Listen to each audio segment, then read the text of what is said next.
from all the past through. Up. Take a seat, cause Up. you Up. can't lose. You can't Up. see the next part of Up. the news. Up. Up. Where they come? If you not vote, the whole country gonna lose. If you wanna know who are the president for you, learn from the Yes, yes, yes. Yeah. So vote up. You know, I have to agree. I have to agree with Onage that whenever we gather, since this campaign started, it is filled with love. But that love is built on the foundation of unity. It is built on the foundation of oneness. It is built on the foundation that we aspired for in 1950, that today is at our doorstep, and on September the 1st, we must seal that door by voting in a unified way for the People's Progressive Party Civic. You know, my friends, my respected elders, the greatest dream lies ahead of us. And that dream must be realized in the next 5 years. When our people are united, when our neighborhood is sealed with love, and when opportunity and prosperity is fulfilled in every home and every family. And the next 5 years is about ensuring that the hard work of this 5 years is not lost, but built upon to give you the life you deserve. A life of dignity and honor, a life of pride, and a life in which you and your families can live in quality. You and your family can own things. You and your family can accomplish things. And you and your family can joyfully rejoice in your home, our home, Guyana.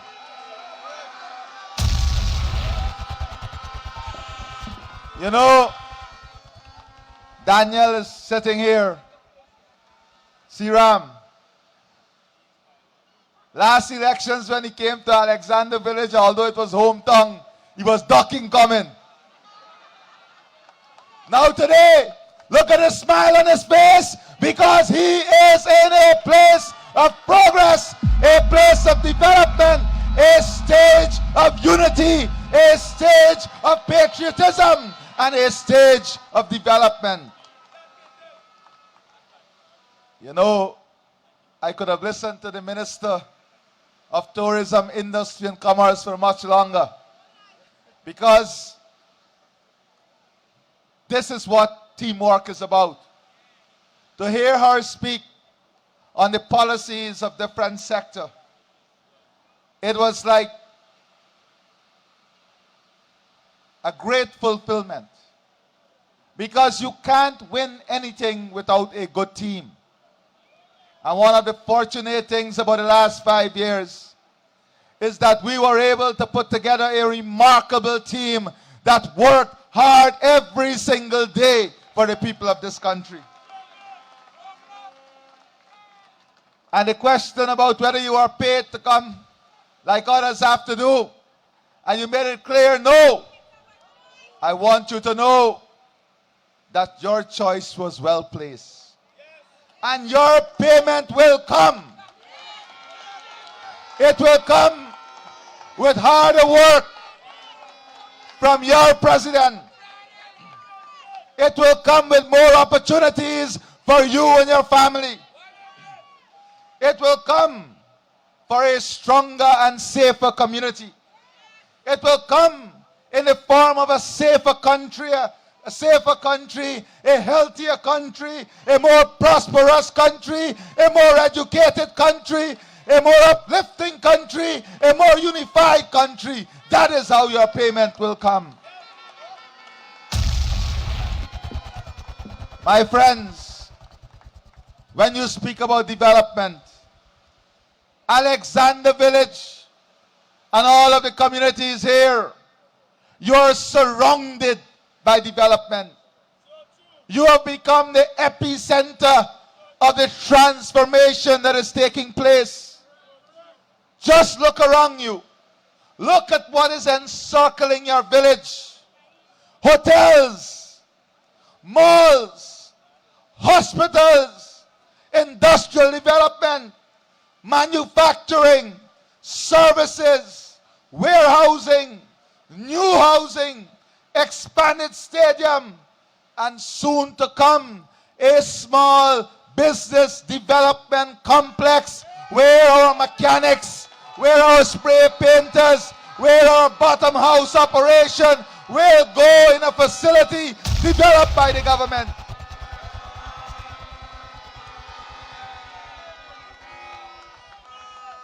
Because your quality of life depends on your quality of neighborhood. And we want, when you come home from work, that you can live in a quality neighborhood. That is why that small business development complex of 30 acres will provide security, safety, services, infrastructure for all our small businesses to be relocated to.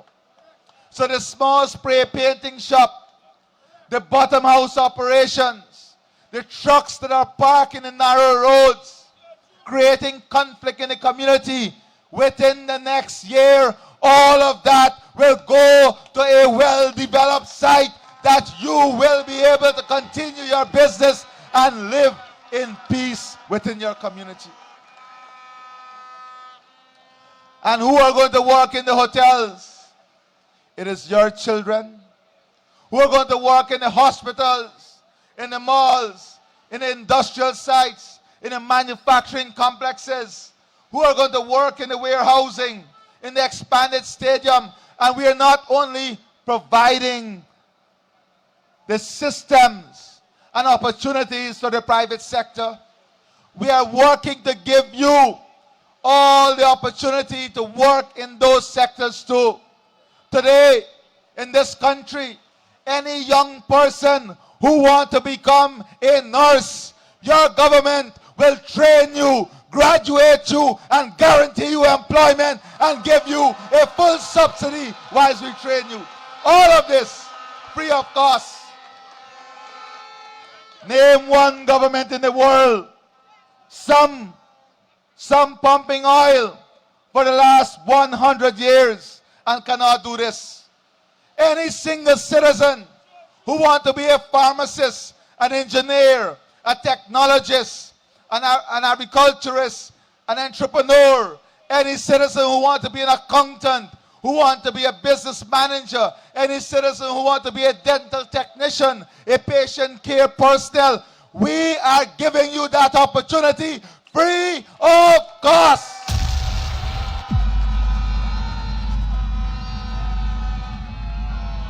And let me say that since we announced Free University of Guyana Education, the application has gone over the skies. But we are not sitting back and watching that take place.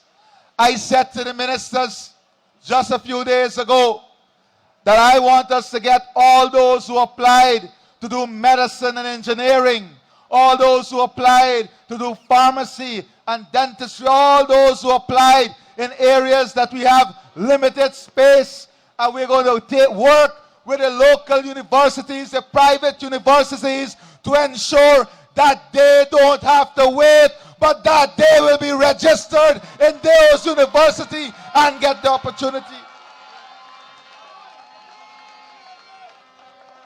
Our government is not about problem. Our government is about problem solving. Our government is about finding solutions. It's about building a stronger infrastructure for a stronger Guyana.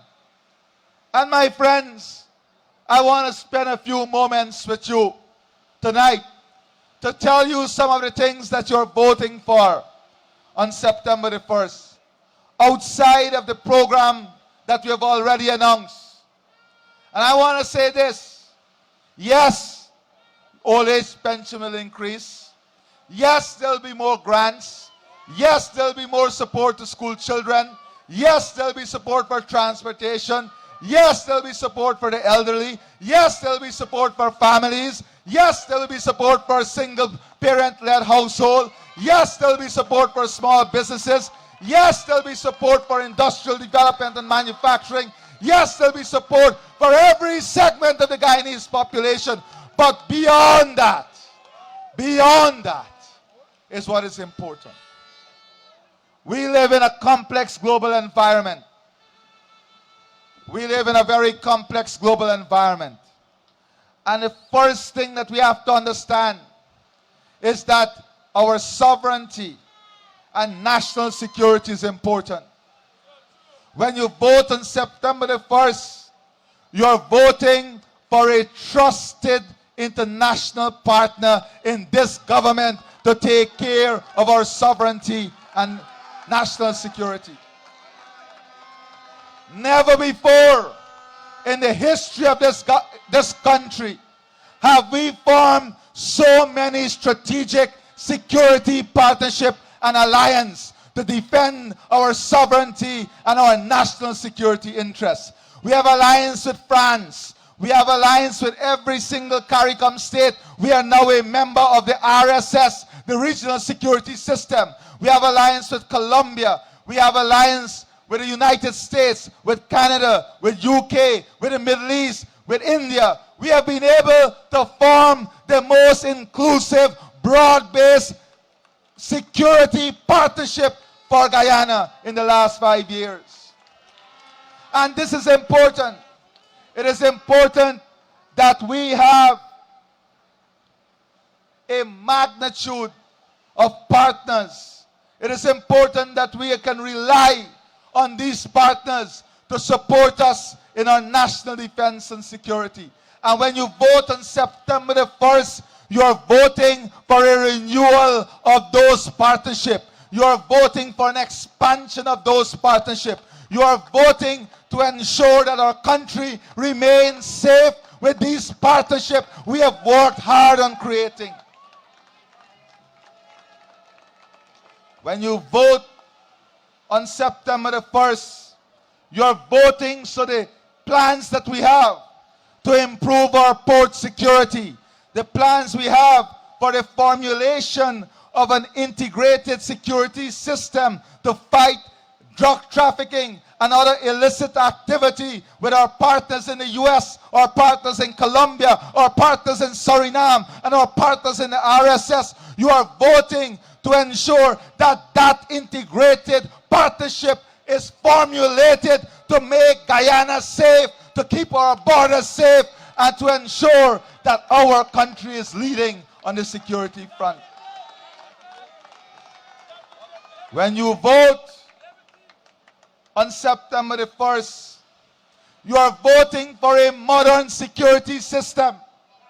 A security system that will incorporate the latest technology to remove the inefficiencies that exist in our current security architecture, so that it's not reliant only on human, but that human biases can be eliminated and technology can support your safety, your family safety, your business safety, and our country's safety. When you vote on September the 1st, you're voting for stability in our energy equation. The world's most complex problems are that of energy security, climate security, and food security.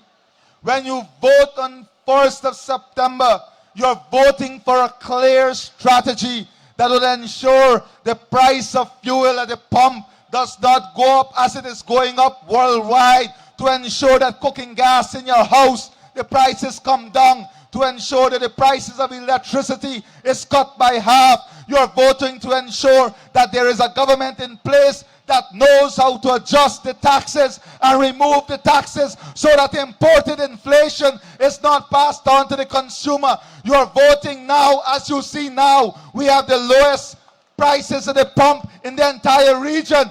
You are voting to ensure a stable energy sector, one in which there will be no translated price increases at the extraordinary levels that are taking place globally. And how are you achieving this? How are you guaranteeing this? You're voting not only to have the current plans of the first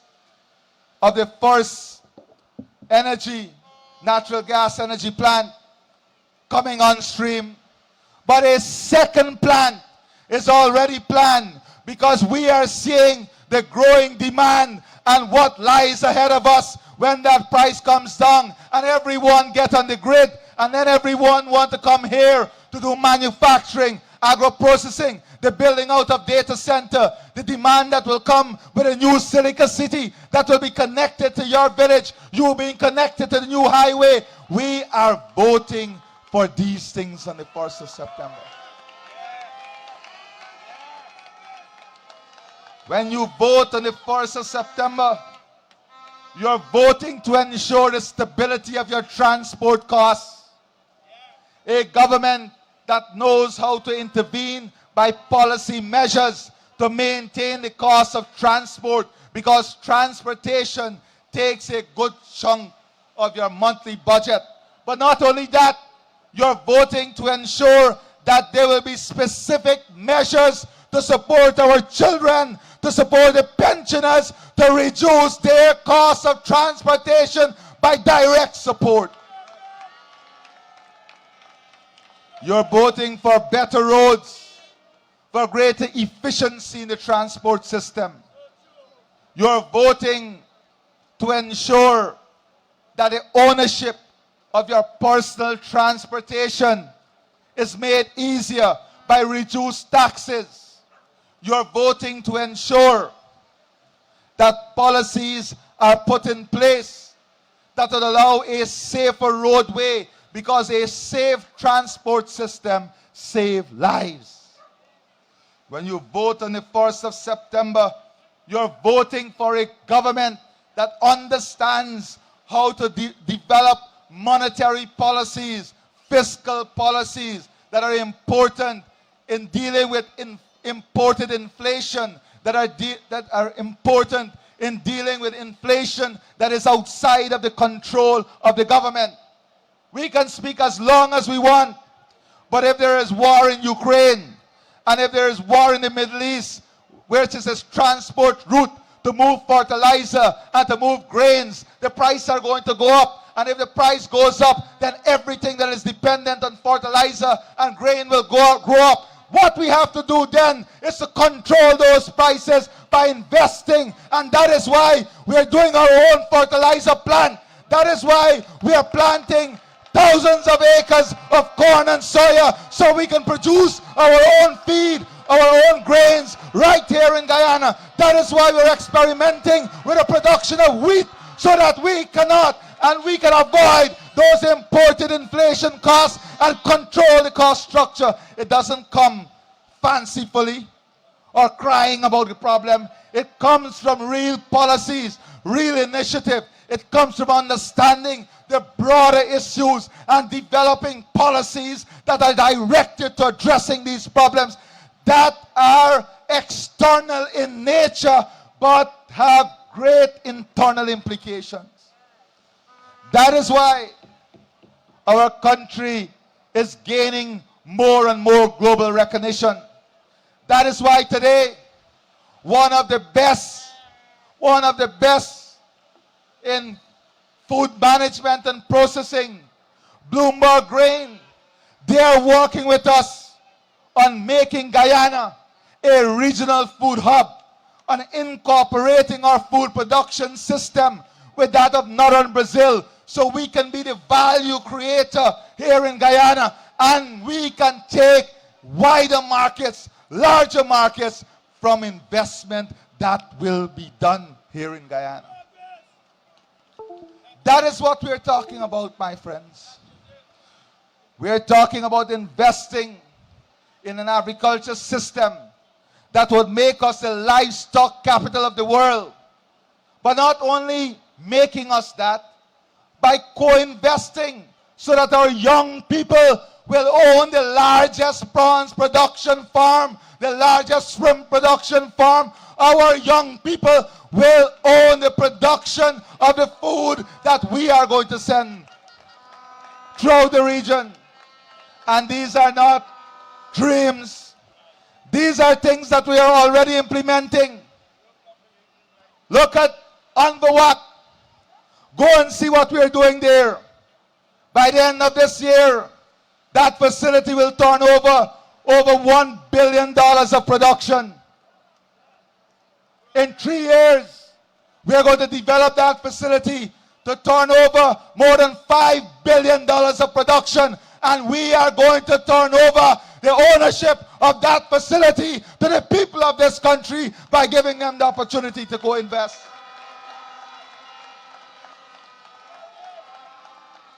And when you want to talk about the growth of our tourism sector, the growth in arrival, the most complaint I get between 1 to 3 in the morning are text messages from persons coming in the country. You have to do something here. The place too crowded. The lines are going beyond the door. We are doing something about it. We are going to build the second terminal right there in Timehri, a modern Terminal 2. That is what we are doing.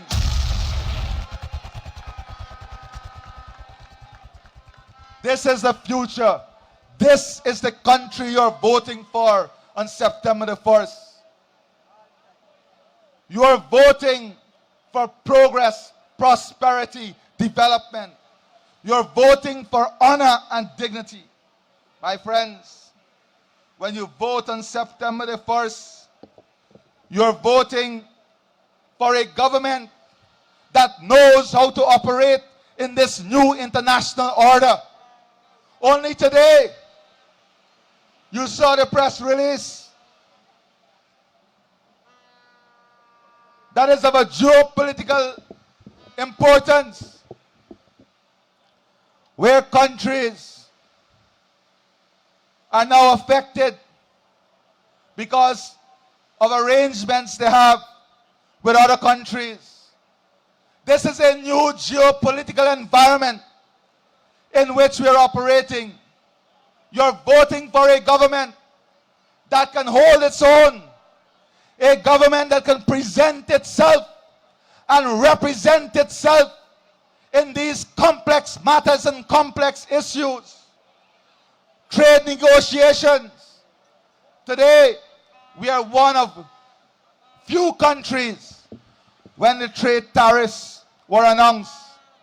We were able, without in the limelight, without shouting, to bring it down from 35% to 15% already, and the discussions are continuing.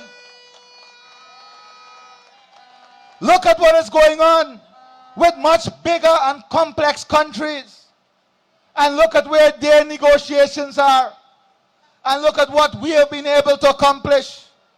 But in this country, that would never make the headline. You're voting for a government that can navigate this complex trade, global trade environment. A government that can navigate this competitive environment for capital mobilization to finance projects. And that is why this government has earned the confidence of the global financial system. You have Citibank expressing their interest to come very soon to open a representative office here in Guyana. You have every single major international fund and every single major banking system, sovereign wealth fund. They are coming after us, after opportunity, because they trust us. They trust our financial system. They trust our plan. They trust our policies.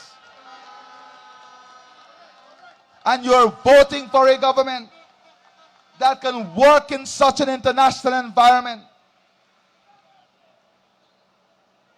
to get these major investors, to get their attention first of all, then to win their confidence, then to incentivize the system to bring their investment here. That is no walk in the park. That is hard, tedious work. That is complex negotiations. And I say to you tonight that there is only one party that can do this. That is your party, the People's Progressive Party Civic.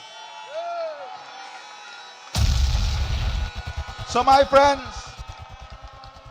friends, beyond the community security with lights, CCTV cameras, more agility in the police force with outposts within the community itself, better sanitation, concrete drains in the next 5 years, sidewalks and walkways, the beautification of your community, jobs, community development, ownership of homes, making it easier, making it simpler, making it less costly, business support, drainage and cash transfers. Beyond all of that, that you will continue to get, are these big critical issues that we must deal with, that a government must be capable of handling. You're voting on September the 1st for a government that is leading the world on climate. Today, we are not playing second to any.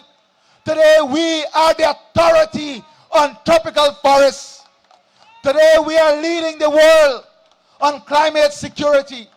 Today, you cannot speak about food security without speaking about Guyana leadership. You cannot speak about climate security without speaking about Guyana leadership. You cannot speak about energy security without speaking about Guyana leadership. Why is that? It is because we have positioned Guyana in pole position globally. And on September the 1st, those are the things that matter about a country that is not punching below its weight, but a country that is punching above and winning whilst it's punching. Young people, you have to decide what type of country you want to inherit and leave. Our elders, our grandparents and parents, they have made enough of a sacrifice so that today you can enjoy the luxuries that they wish they had. But now we have to decide whether we throw that luxury away, whether we throw the opportunity away, or whether we secure these opportunities by working harder, working smarter, and embracing a political party with a vision, with a track record, with a competence, with the experience, with the knowledge, with the craft, like the People's Progressive Party Civic.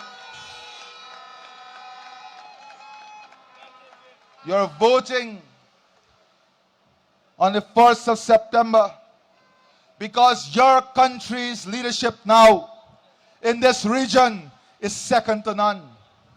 Because today, your country is leading this region, and your country has the opportunity to create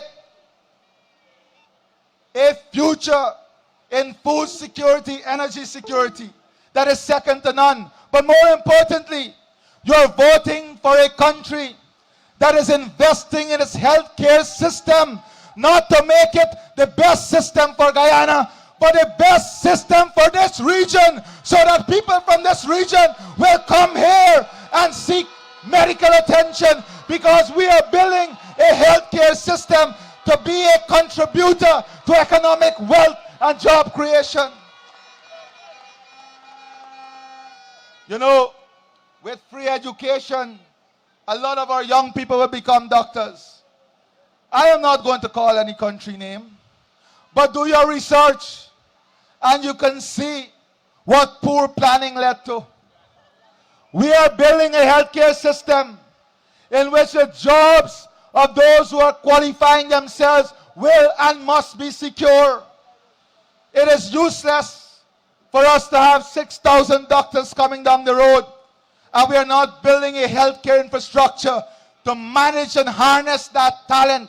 And the way we can manage and harness that talent is to create a health ecosystem in this country that will encourage health tourism, medical tourism, and position our country as the destination.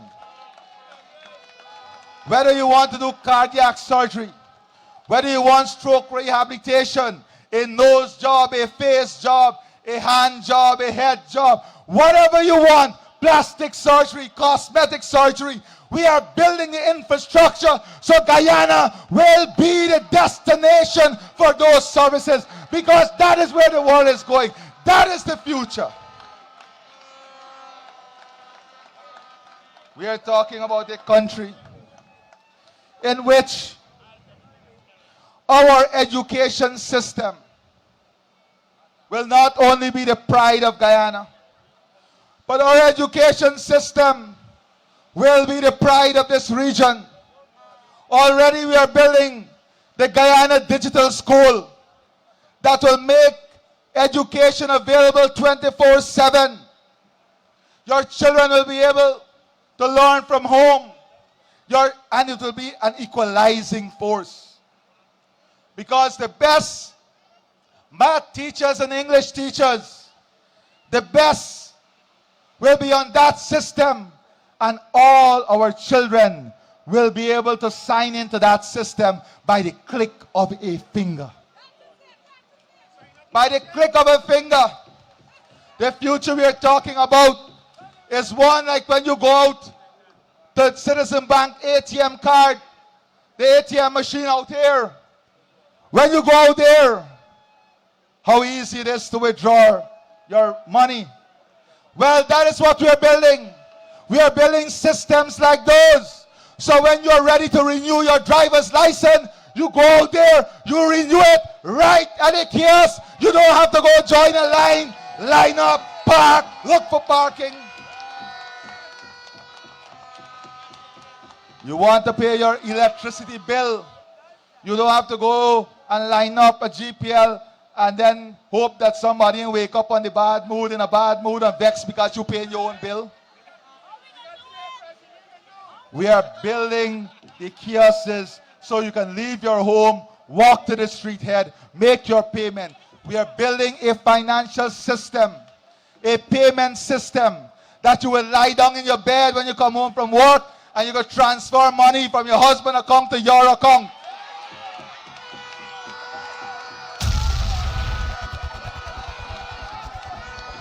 Why is your husband sleeping? Why is your husband snoring? You transferring.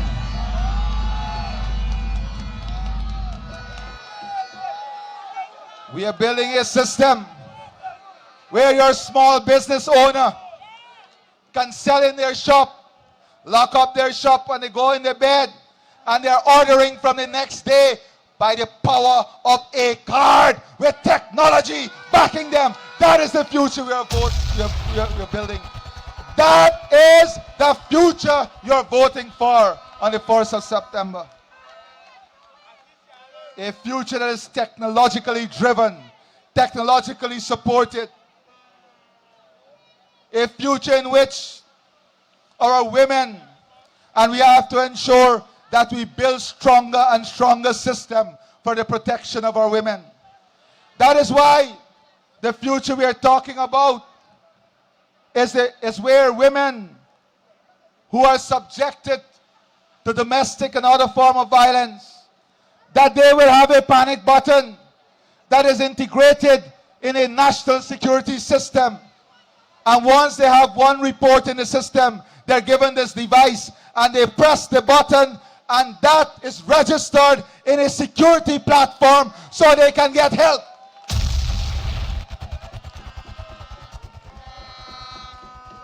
We don't want a future where we have to get our hard-working policemen and women to stand up in the sun with a speed gun stopping the cars, and then you're accusing them of all kind of thing. We are building a future where in the comfort of your car, if you break the law, you can get your ticket. Because we have to build a responsible future, one in which there is dignity to life, one in which one life is all of our life. Safer roadways, that is the future we're talking about. A future where you're guaranteed no new taxes, but reduction and removal of more taxes. A future in which disposable income will invest in every family, in every community, to increase the opportunities to enhance disposable income. A future in which our young people who are young professionals, and these communities have a lot of young women who go to teach, who go to work, and they have to worry, where am I leaving my children? They have to worry about finding the money to hire child care persons. We're talking about a future where the government will invest in child care and child-friendly environment in communities so you can leave your children safely and go to work.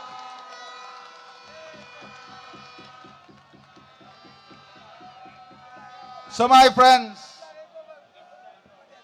we are talking about a future where technology will be deployed at scale. A future in which human capital development will be at the center of our investment. Not only education, but co-investing with you, creating opportunities, ensuring that our human capital is adequately and optimally deployed, but not only optimally deployed, but optimally compensated.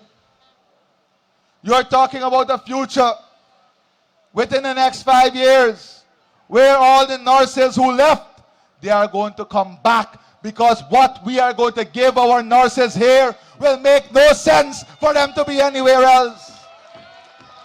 Our pharmacists, our doctors, our teachers, our laborers, already our construction workers, they're all coming back. Why are they coming back? They're coming back because we are building stronger and better, and Guyana today is the land of opportunity.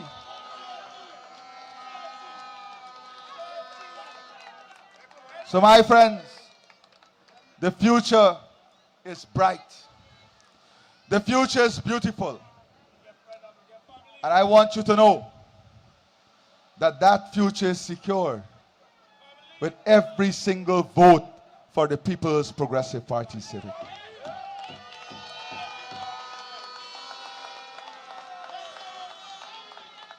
And I want to say this.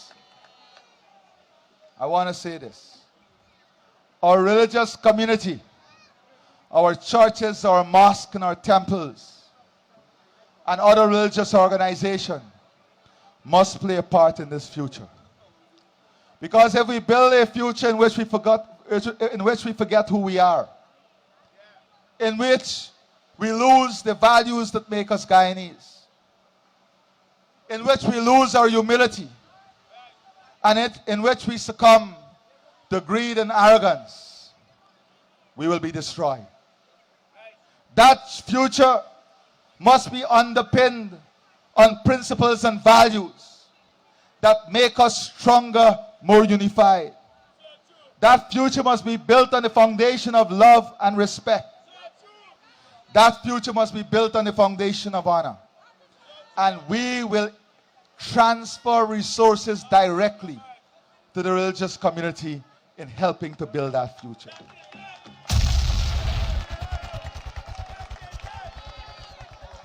There has never been, and I can tell you this, I had the opportunity to speak to many, many leaders. There have never been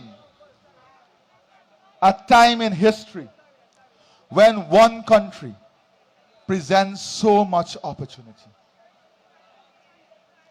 But at the end of it all, it is leadership. It is vision.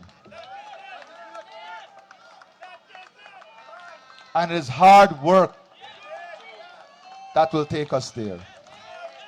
And this is what I assure you of. Hard work, longer hours, together, we are better.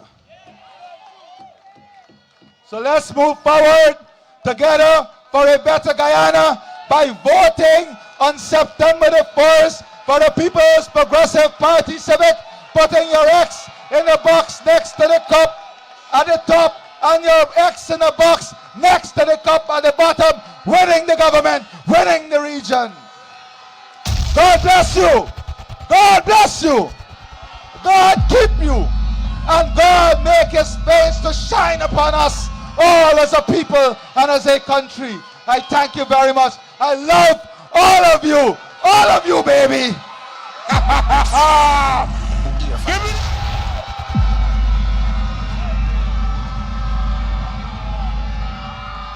Thank you very much. Thank you. I love you too. So tonight, I wish to thank all of you for being here. The reason we switched the order is I have to leave, but I could not avoid being here tonight to talk to you. I have to get back to Freedom House, and I wanted to come here just to speak to you for a short while, to bring some key messages to you. First of all, these elections are important elections for our nation. We have a golden opportunity to break the back of racism in this country. Right across Guyana, people are coming, supporting, and joining our family. People of every race, every religion, every gender. And we'll march forward to a massive victory on the 1st of September and demonstrate to this country that we can overcome racism. We would strike a blow to racism in this country. We're the only party now, when you look at our crowds, they reflect Guyana. And this has come about largely because we have kept our promises to all the people of Guyana. We have fulfilled every single one of those promises we made in 2020. We have overcome all of the barriers and the hardships and the obstacles. And today, we go to these elections with great credibility. We go to these elections with the only party that has serious plans for the future, plans that you can believe. You know, when we put it down on a piece of paper, that it would actually be implemented. Plans that will change your lives, your children's lives, that will ensure prosperity for all the people of our country. For those who need help, whether it's to build a house, get a piece of land, build a house, or improve their homes, they will get it. For the children of our country, you will get our full support in the next term. Parents, pensioners, every group of Guyanese. You're going to get some of the best health care in the world and world-class facilities right back in your communities. We'll address all of the issues that we have been unable to address in the 5 years, although 2 years were taken away by COVID. We will come back and address them, picking up the garbage, concrete drains, putting lights in your community, security cameras, so we can raise our children in safety. Our families can be united and go out in the evening and have recreation in safe environment. That is the sort of government that we want and the country we want, and only the PPP can deliver that. But to deliver that future, you need the right party in place and you need the right leaders. And even if you could believe for a moment the plans or the things that APNU is saying, the promises they're making, and you really have to go to the madhouse if you believe what they're saying. Because in 2015, they promised even more and delivered nothing. So, if you for a moment even believe their promises, and you have to then think about capability of leaders to implement plans. Irfan Ali, Mark Phillips, and that's the only real point I came here today to talk about. This man who is on this stage here today as our presidential candidate, who has been our president for 5 years, and Brigadier Mark Phillips, who is now in the Berbice River, speaking at a meeting that we have there. Look at these two individuals, and look at the team that supports them. Compare them with the other parties. On one hand, you have Norton, the presidential candidate of APNU. Norton, in his whole career, including in the 5 years under APNU government from 2015 to 2020, never managed even a department of the government, much less the future of this country and the presidency of this country. He had a job, a designation, but not even an office. He spent more of his time at Bam Bam Ali than in the office. That was his office, I was told. And he used to fight with one of our activists, Alicia, all the time, because I don't want to talk about other things about him tonight, although he says a lot of bad things about me. So, Juretta Finance, their prime ministerial candidate, was Nagamutu's secretary. And Ganesh Mahibal, their vice presidential candidate, was a junior staff in the Ministry of Local Government. How could anyone in Guyana put the future of their children or their own futures in the hands of these three people? How could you ever do that? They have no experience in managing even a department of government, much less a country and a presidency with all of its complexities. You have to deal on a daily basis with a whole range of issues. You have to keep the country safe from external aggression. You have to represent us abroad. And none of them have even an iota of capability to do that. And then on the other hand, you have, so there are 4 parties now that are contesting against us that came out of APNU and AFC. Juretta, the Simona Brooms, what's the other one? Amanza Walton, Nigel Hughes, and Norton. They're the same political party, APNU, AFC. And then you have Win. Win has even less experience than they have. The only experience he has is spending his father's money and smuggling gold,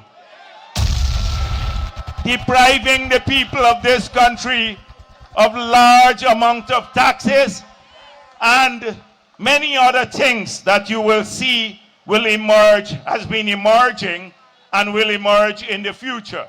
Right now, he has issued a statement, the father, that he did not go to the Venezuelan embassy recently. You know, several U.S. congressmen said he's Maduro's puppet and that they work closely with Venezuela. Recently, the foreign minister had reason to summon the Venezuelan ambassador and ask him, why did this happen? This gentleman poses a national security risk. And he was told by the ambassador that they're applying for a visa to Venezuela. Why are the Mohammeds applying now for a visa to Venezuela, of all countries in the world? Because Venezuela does not have an extradition treaty with the United States of America. And the links are being formulated. Watch about it. Watch what will happen over the next few days, because I hope he will deny that too, because there is video evidence of the Mohammeds going into the Venezuelan embassy. But even that apart, how could you put your future in the hands of someone who has never managed anything, who can't read a statement that even if they write it for him, you've seen him perform, can't even read a statement that people put in his hands. He hides from the press. That is the other alternative. And then we come to Irfan Ali and Mark Phillips. Now, starting with Mark Phillips. Mark Phillips has served this country with great distinction. He was the head of our army. He commanded large numbers of troops. Mark Phillips can represent us anywhere in the world with distinction. He is not sanctioned. He can meet with any leader. He's a hard worker. And then Irfan Ali. Irfan Ali came to the presidency with number of years of experience, a young man, academically trained at the highest level, enormous experience at his young age. He had multiple years managing substantial portfolios before he came to the presidency. In the presidency in itself, he has led our country to one of the most prosperous era in our entire history in the last 5 years. Under his leadership, we're the fastest growing economy in the world. We are now the envy of the world. We're achieving great things. We're transforming this country. He has spoken at the UN, is respected by many leaders around the world. He has served us with distinction in CARICOM. He has kept us safe against the Venezuelan aggression. This is what our candidate represents here sitting on this stage. Look at him, young man still, but has all that experience. So the choices are clear when you come. Even if they had plans that you could believe and they don't have any plans for the future, we're the only party. You have to put your future, your children's future in the hands of the experienced people, and the only two experienced candidates we have now are Mark Phillips and Irfan Ali. There is no choice, regardless of who you supported in the past, regardless of your race or religion. That's the only choice we have on the 1st of September. So let us go back to our communities and carry this message. Do not put our children's future at risk. Do not put our own future at risk. These are the only leaders we can support. The People's Progressive Party is the only party that is a national party and will lead this country to that future that we all want. So thank you for being here tonight. Thank you for your full support. Thank you for what will happen on the 1st of September. Thank you very much. Give it up for the VP! Yeah! We red and we red and we red and we. Let me acknowledge His Excellency. Let me acknowledge the councillors. And most of all, let me acknowledge you, the supporters of the PPPC.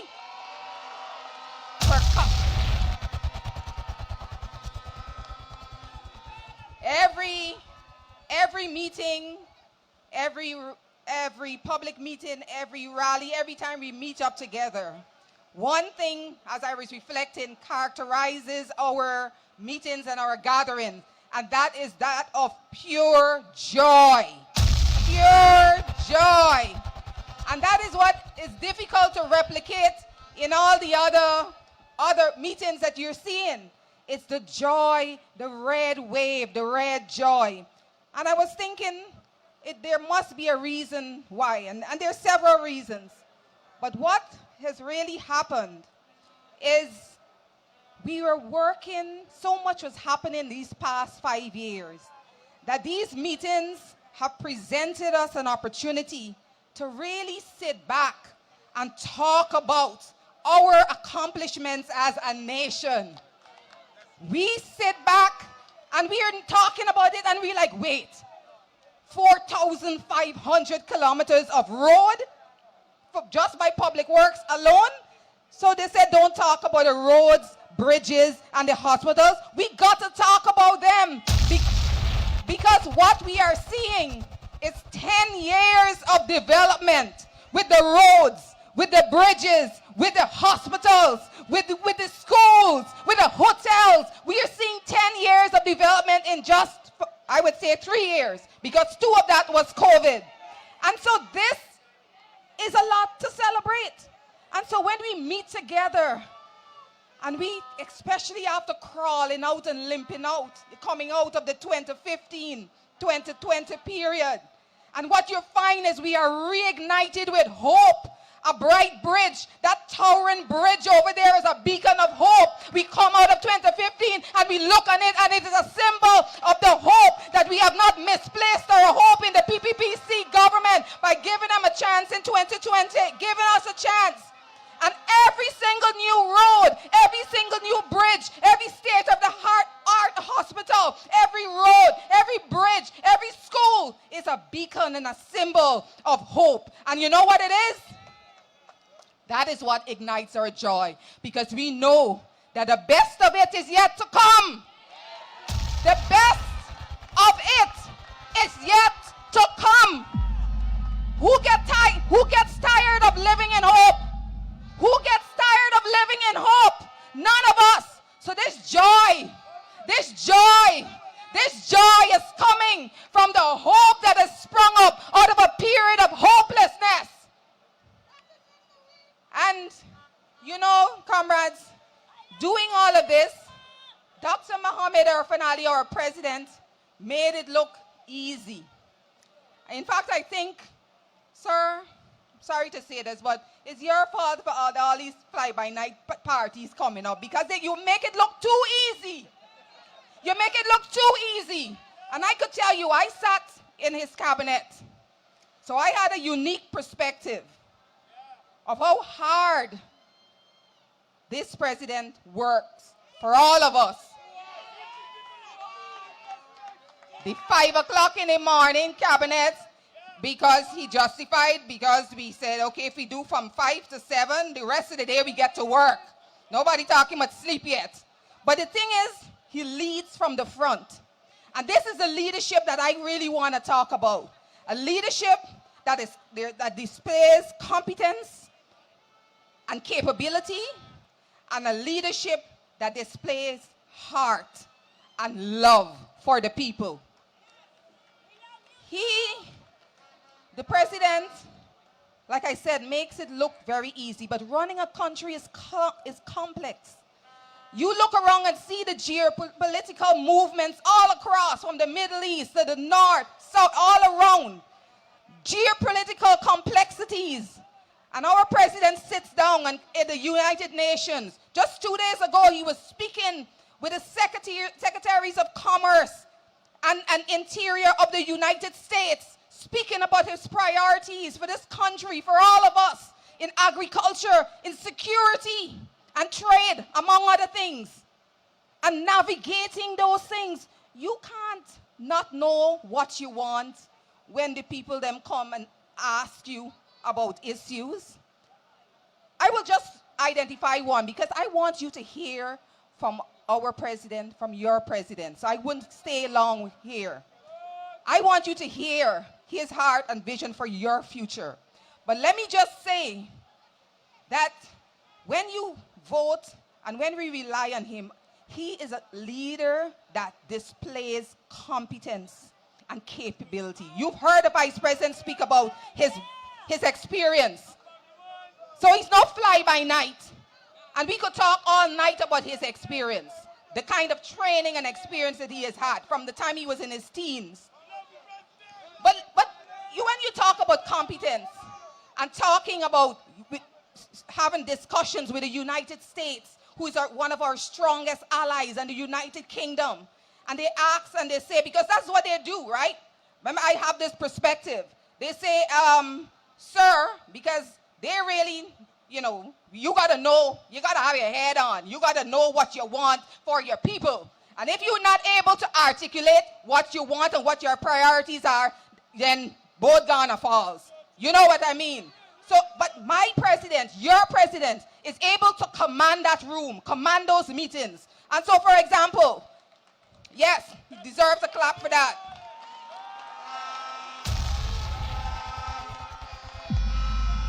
You look at him, he has an easy smile and an easy laugh, but he's no joke. He got an easy smile and an easy laugh, but he is no joke. When he gets into a room, so I will pick just agriculture. So I will give you a scenario that will come out of one of these meetings, and one of them he just had.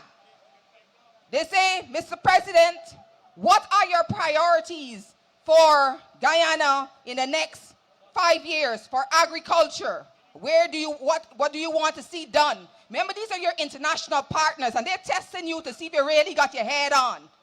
And so, imagine if, so they asked our president that. Imagine if they had asked for agriculture, right? They asked Norton that. Norton will say, well, I heard him say this in his press conference. The plan for agriculture is for us to use the oil money to develop agriculture. Story done. Story done. So I'm like, okay, there must be more coming. No, nothing coming. Let me ask Hughes that, because recently he weighed in on the matter. So, Mr. Hughes, what would your plans for the country for agriculture? Well, I think that the plan for agriculture in the country is that we should rename the Ministry of Agriculture the Ministry of Food Security. Story done. So, Mr. Mohammed, what are your priorities for agriculture in Guyana?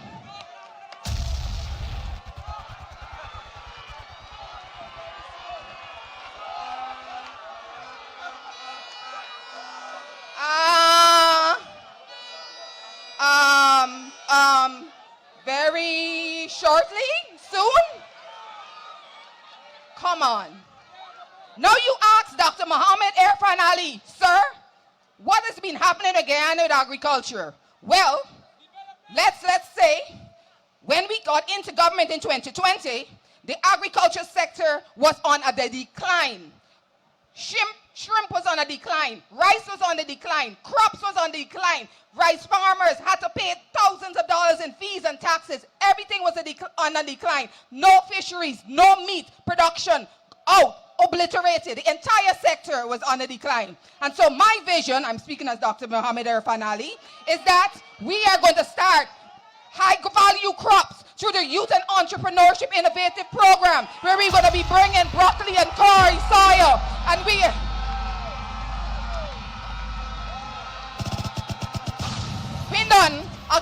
more. They got plenty more, but I got just 3 more. Let me give you. And also, we have to be self-sustaining and self-sufficient for poultry, because when we import our feed, it is too much money, and then the cost of chicken and poultry and livestock is too much. So I'm going to dedicate 30,000 acres to produce corn and soya, so we'll be able to get a feed millet.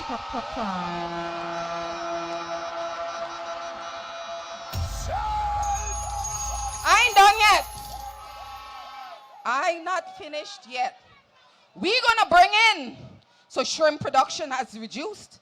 We got prawn production. We got all these hotels, these foreigners, and even Guyanese people. Our palate is getting sophisticated. We want our prawns and shrimp, but it's too expensive to import. So I'm gonna bring in the technology from Asia that people say can't be done anywhere, and we're gonna make brackish water shrimp in cages, and we're gonna do a pilot project in the ponds of Kapui, and we're gonna bring increase.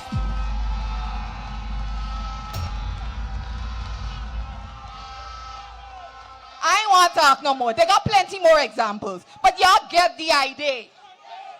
Our president, he gets down to the details in every single sector. This is just agriculture. I can do it so for oil and gas. I can do so for infrastructure. We can do so for public, everything, tourism. He can do it for everything. Now, this is the competent leadership that we should be voting in.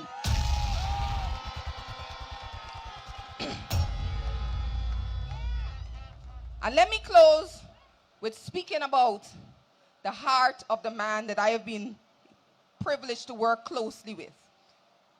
So not only is he capable, he stands head and shoulders above his peers. As young as he is, many of them look up to him. Already, we know that he has gotten several awards and accolades for driving food security in our country. Driving Guyana, his vision is to make sure that Guyana is a food hub for the Caribbean, for the region, and further afield. And so we know that these things are going to happen. But I also want to talk about the man who works so tirelessly, goes to bed, I've never heard him say he's going to bed, but sleeps, hardly sleeps, is up at 4 o'clock in the morning, going on the wharf for the fisher folk, dragging his cabinet. I admit, I was dragged. But he's always leading from the front. And it's because he has a heart for you and me. He has a heart and love for the people. So when you see people responding, first-time voters, first-time supporters, people are responding. They're not responding because he paid anybody $50,000. We know none of us got paid to come here. None of us.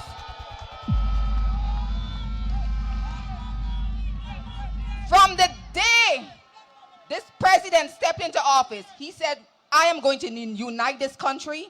We are going to have a philosophy of one Guyana, and we are seeing the people respond. I am going to lead my people with love. And this is exactly what we are responding to, that he is leading with love. And we are seeing that. And hence you can see the different faces, the different races. We're not even seeing color anymore, except for red. So, ladies and gentlemen, I will stop here. But let me emphasize and explain that the difference of a leader with a heart and a leader without a heart is that the leader without a heart takes away the little children money, takes away the Because We Care grant. A leader with a heart gives it back and increases it by 500%.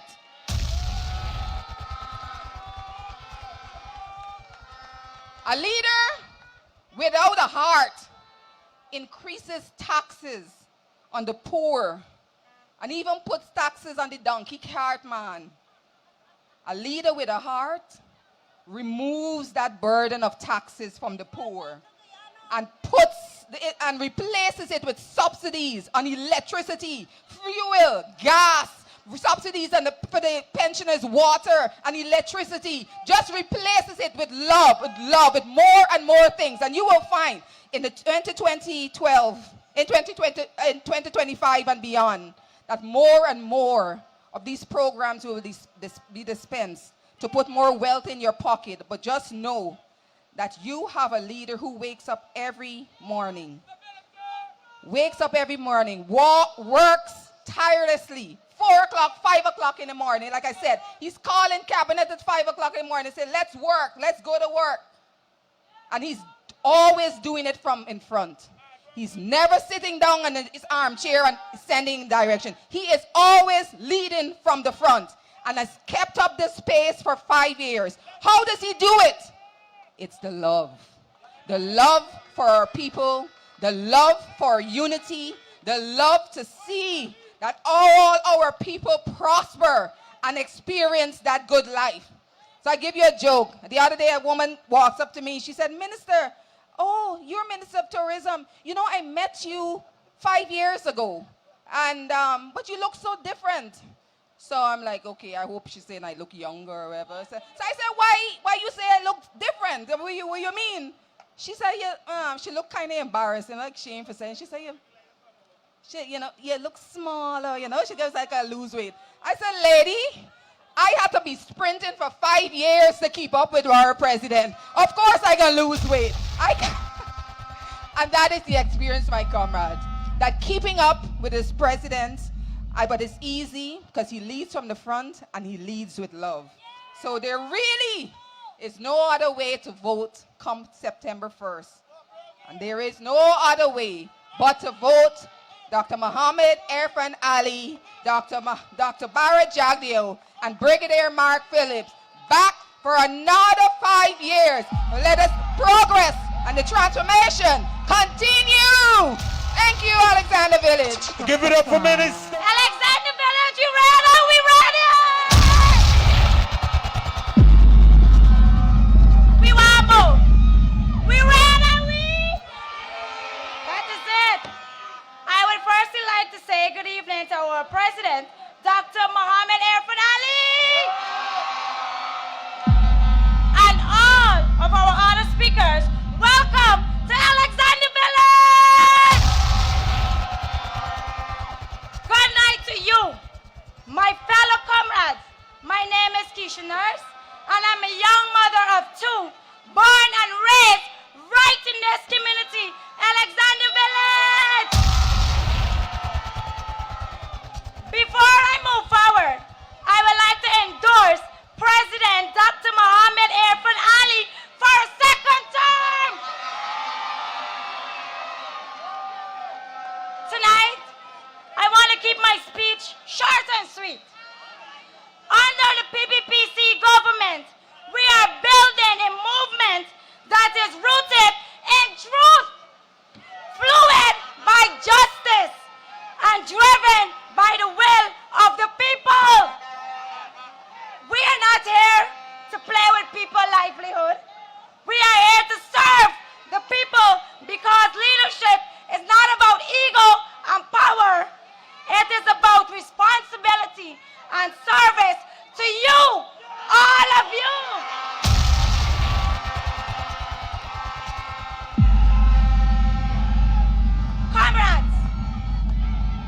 Comrades, the development of our country has experienced it all around us. We are fully equipped with street lights. Our drainage have been upkept under the PPPC government.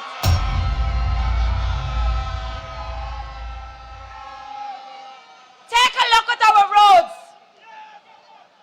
They are of the best quality. They are at the best quality.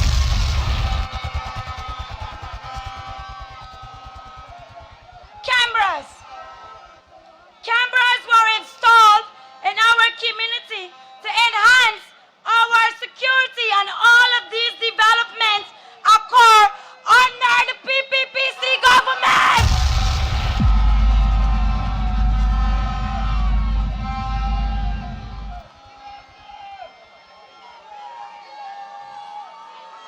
I love y'all too. Let's talk about cash grants. that we have all benefited from. They have given us, single mother, the ease of not having to worry where our kids' uniform and school supplies will be coming from, because that has already been taken care of for us. And let me tell you something. Let me tell you something. These cash grants will just keep increasing because our party do not take back benefits from our citizens like the APNU did from 2015 to 2025. From 2015 to 2020. Comrades, the development we have all seen within our community, in our country, as the PPPC government continues to improve our lives by providing us with newly developed hospitals.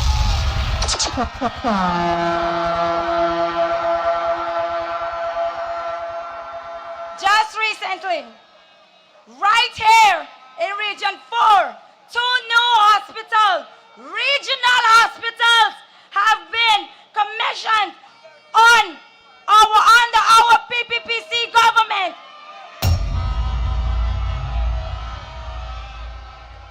One in Enmore and another in Diamond.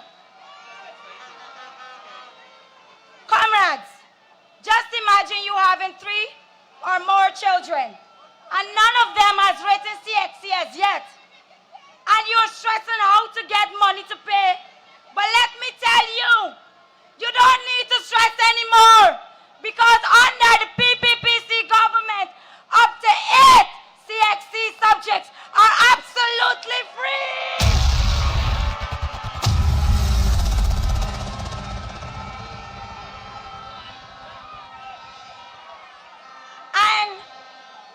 And we have comrades right here who have benefited from scholarships and free university education that our president has introduced.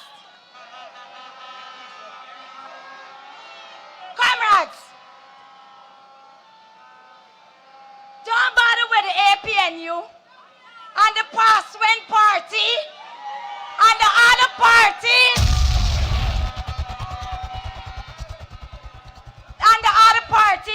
that are popping out of nowhere to tell you what they will do when it's already done under the PPP Progressive Party Civic.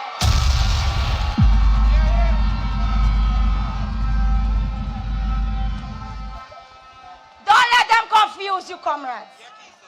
Don't let them confuse you. As for Aubrey Compton Norton, knows nothing, and I stand on that. He knows nothing, and I stand on that.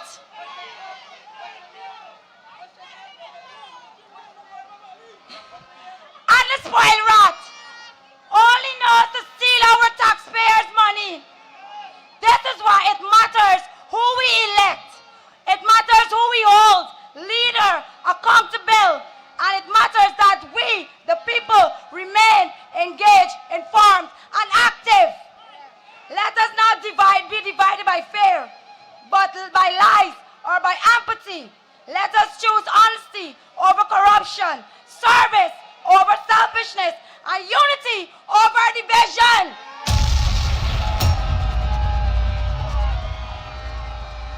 We deserve leadership that listens, that navigates with integrity, and that put people before politics. And you can only get that within the...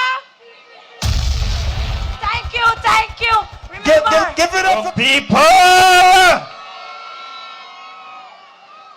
Alexander Village, are we ready to vote for the People's Progressive Party 7th on September 1st?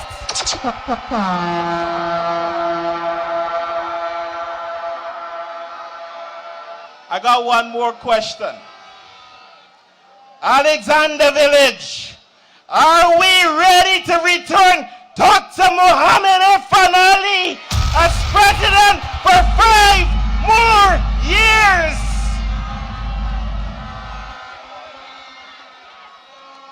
Comrades, it is my distinct pleasure to stand before you this evening to say that as a young black Guyanese, there will always be a bright future for our children.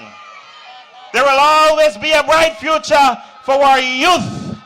Once the PPPC is at the helm of leadership in this great nation of ours.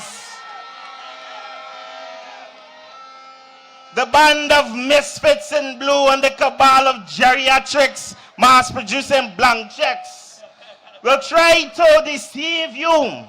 They will try to deceive you in the PPPC's impeccable track record of development. But we must reject them. Now this is for the crew that walk Alexander Village every afternoon. The Coretta McDonald's will say to you, don't worry with the gold scholarships, and will try to dismiss these educational opportunities as a bunch of universities with no value. But comrades, me, you, and over 39,000 people who are now scholars know better. And we know that their lies will not fall upon us. We know that their lies will not fall upon us. We see right through their racist rhetoric. Comrades, our economy was shattered to pieces in the 5 years APNU governed and mismanaged. Over 35,000 jobs lost, and many of us in this community, our businesses closed. We know of this, don't we? Don't we? All around us, families were faced with rising cost of living, and limited sources of income. However, our economy took a sharp turn for the better in the latter part of 2020. We went to the polls and allowed good sense to prevail. And with the return of the PPPC, 60,000 new jobs were created right here in Guyana, right here in Region 4, and very much so for the persons of Alexander Village. We became contractors to improve our own communities right here. Right here. Comrade Keisha spoke about the community roads. And if you don't believe my words, comrades, let's take a walk in Agricola. We were there Sunday, but if you want to go back this Sunday, we can go again. We will go again. Let's take a walk in Meadowbank. Let's go for a stroll in Riverview. Let's go for a stroll in Sideline and Yarrow Dam. But, Minister, I don't think we could call it dam no more because we got good roads. Proper drainage. This is what the PPPC is about. This is what we're about as a party, comrades. And comrades, let me go on record tonight to tell you the best is yet to come. The good life, the sanctimonious gangster promised you in 2015. The People's Progressive Party Civic has delivered it to you today throughout Region 4 and all the other regions. Comrades, not only is the PPPC the only national and multi-ethnic party in all of this land, we are the only party capable of walking the walk and doing what? And doing what, comrades? And talking to the talk. And talking the talk. The only party who listens to you and acts upon what you would have recommended. Comrades, as I close, while the task is simple, we must not take what is at stake for granted. We must not take it for granted, comrades. Whether they come to you as APNU, AFC, WIN, ALP, remember, it's the same old PNC. It's the same old PNC. Do not be deceived. And when they come to us, we will reject them. And how do we reject them? We reject them with our vote. On September 1st, we must let good sense prevail once again. Comrades, where will you be putting your X? By the what? By the what? When I say cup, you say up. Cup! Cup! All right. We'll put an X at the top and another one where? At the bottom on that ballot paper so that we can safeguard our family's future and return Dr. Mohammed Irfan Ali as president. The Honorable Brigadier Retired Mark Phillips as our Prime Minister. And none other than the Honorable Dr. Bara Jagdeo as our Vice President. I thank you. Give it up for... He is here in Alexander Village tonight. Look, people! Comrades, this is not a rally. This is a public meeting. But look, people! The People's Progressive Party is the only party that is ready and organized to take government again come September 1st. Under President Ali's leadership, this party has become a national movement. Look at people from every region, every community, every race, every color, under one Guyana supporting our president and our government. And this is because while they say divide, divide, President Ali says unite, unite for a better Guyana.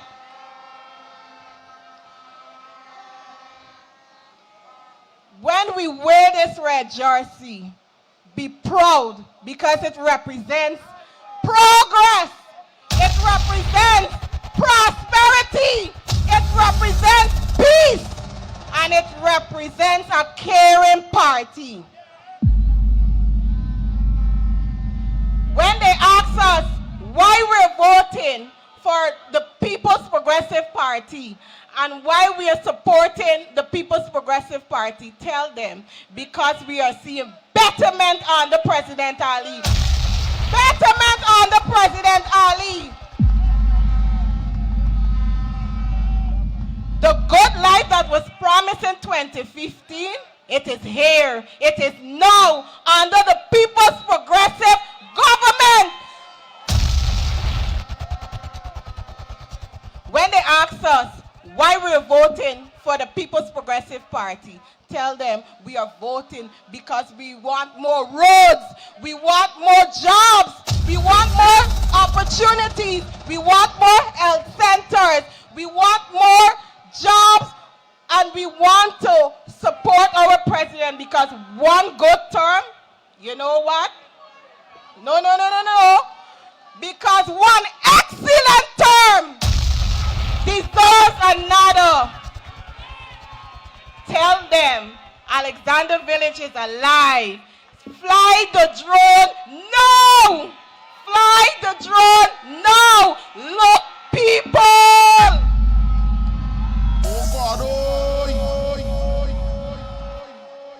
Come September 1st, we are taking Region 4. Comrades, I said we are taking Region 4!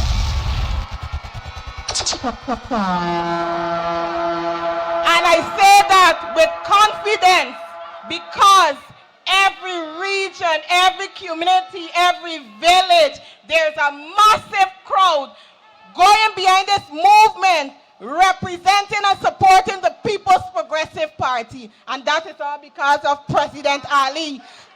because of the work he has been doing. I want to say, one cup, one alley, one PPPC, one alley, never two. I am voting for him, and so are you. Thank you so much. Give it up for the greatest political party in the Caribbean, the People's Progressive Party Civic. But before I commence my presentation tonight, it would be a great injustice to be in Alexander Village and not pay a tribute to my teacher, a man who represented many of us in Alexander Village, a man who was instrumental in many of our career, our late comrade Majid Hussein. Comrades and friends, there is no need to me stand at this podium here tonight and tell you about roads and bridges that was done. Only Ray Charles and Stevie Wonder cannot see that. And my grandmother always tell me, things where you could see daytime, you don't take torchlight and look fit nighttime. Comrades and friends, the only political party that was tested and proven and prevailed over a number of years is the People's Progressive Party Civic. And I'm urging each and every one of you here, the electorate, do not gamble with your vote. How could you gamble with your vote and cast your ex next to a leopard when the head of the presidential secretariat is a dog? They should be charged with human cruelty to animal. Comrades and friends, the People's Progressive Party has a track record. I was scrolling through Facebook and I noticed the APNU had a public meeting at Bam Bam Alley, and the caption was, the young candidates of the APNU defended the track record of the APNU. I wonder what track record they was really speaking about. I was wondering, how could you defend failure? The APNU is a total disaster. Comrades and friends, as my good brother James in the crowd always said, the APNU built one clinic in South, right under the vision of Dr. Muhammad Irfan Ali. The People's Progressive Party Civic is being building 12 special hospitals in this country. How could you compare one clinic to 12 state-of-the-art hospitals? Then they built Durban Park. I don't know what we call it, but I'm going to give them the benefit of the doubt, Durban Park. But while building that project, they stole over $600 million that is unaccounted for, that could have been spent in the community to benefit you and your children's life. If anybody in the audience here could tell me which other project was done on the APNU in the last 3 years, y'all tell me now. Comrades and friends, you need to sit and reflect on your life. If your life is better today under the People's Progressive Party than it was under the APNU regime, and I can assure you that's a yes. But all of my colleagues that spoke before me went to 1st of September. I want to talk to all of the joint service officers that are here, the men and women in uniform. Please do remember on the 22nd of August, you're going to the ballot, and only one party you're voting for, and that is the People's Progressive Party Civic. And why are you voting for the People's Progressive Party Civic? Under Dr. Muhammad Irfan Ali, we have reintroduced the one-man bonus for all the joint service officers. Better facilities have been built throughout all the regions so the policemen and women could be better off. You will get them free education, free study at university to better your academic skills. Comrades and friends, this is not no joke. This is serious business. And like all of the other public meetings I spoke at, I keep telling you, the People's Progressive Party will win come September 1st. But it's the margin of victory we're looking at. We got to be militant and vigilant. We can't drop our guards. We need a landslide victory. And the only way we could achieve a landslide victory was with you, the electorate here, casting your ballot on September 1st next to the cup, at the top for the general elections and at the bottom for the regional elections. I'm fed up here about road and bridge. I ain't talking about no road and bridge here tonight. I am telling you why you should vote for the best party in this country. And at the first meeting I said, the People's Progressive Party is a thoroughbred racehorse. The rest of them is cabas. And you can't put the thoroughbred racehorse and race with the cabas. So, comrades and friends, your future lies in your hands. And I'm urging and pleading with you here this evening. Wake up early September the 1st, go to the polling station, but before you do so, call your neighbor, call your friend. Even the person that is talking him, you call him. And take them to the polling station and vote solidly for the People's Progressive Party Civic. Thank you. Comrade President, distinguished comrades on stage, comrades all, I bid you a good night. And you know how we do it in South Georgetown. We ready and we what? We ready and we what? We ready and we... Comrades, Comrade President, I have something to tell you. As we were doing our walkabouts in Alexander Village and some of the communities in South Georgetown, I'm pleased to report to you that we will be extending your contract as President of the Cooperative Republic of Guyana for at least 5 more years.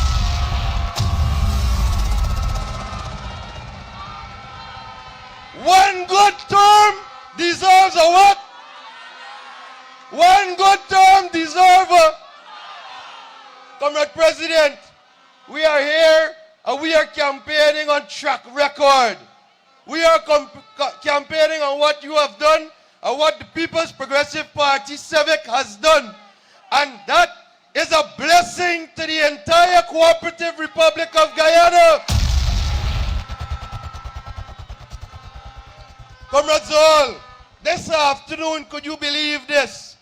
The President and the Vice President took time off to come and address residents of Alexandra Village and surrounding communities. Is that not leaders that care? Is that not leaders that you deserve? The President just came off of a plane and came straight to Alexander Village. This is the most hard-working man in Guyana.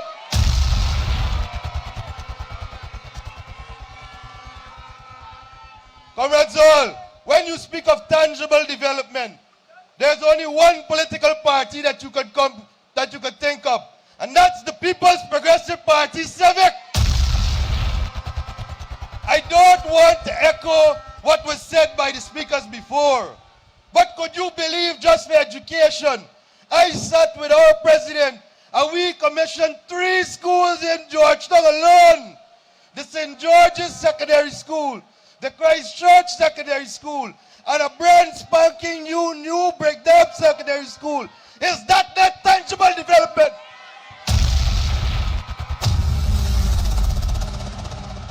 In Region 4 alone, as one speaker said before, in less than 1 month we commissioned 2 regional hospitals and nano-pian hospitals. The President ensured that they built world-class health facilities. Is that not tangible development, comrades? We read or we what? We read or we what? Now I know my brother said he want to talk about roads and bridges, but every day we drive on what? Roads and bridges. Do you see the roads? Do you see the bridges? Who built it? The PPPC government. And let me come down a bit further. Not only they were built through the government, they were built by contractors, Guyanese contractors from our communities. So when you speak about prosperity, and what the Honorable Vice President spoke about recently, we are in the era of wealth creation. And the only political party to keep us on this trajectory is the what? I hear you, man.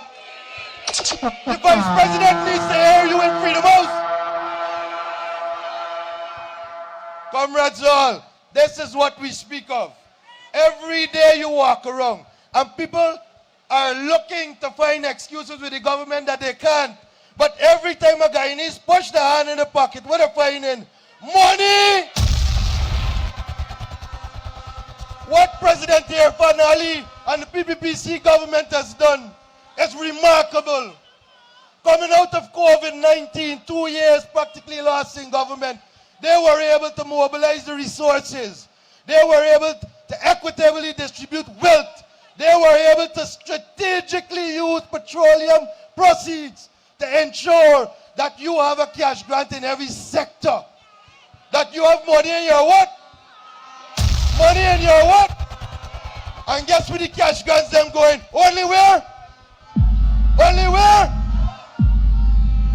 Isn't that a caring government? Isn't that a people-centered government led by Dr. Mohammed Irfan Ali?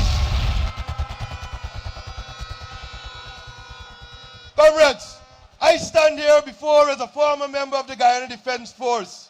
And I must say, on behalf of members of the Joint Services, thank you, President Ali, for bringing back the 1 month bonus.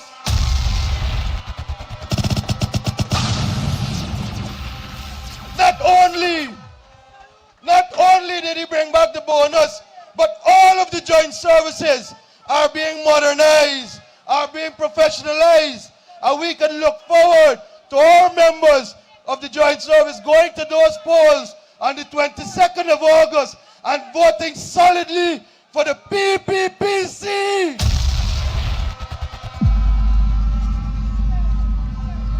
Comrades all, I'm concluding, but look around you. Look to your right, look to your left, look in front of you, turn around and look at the back. And I can tell you, you have never seen such a diverse crowd before. The PPPC government is the only government that can unify the entire Guyana.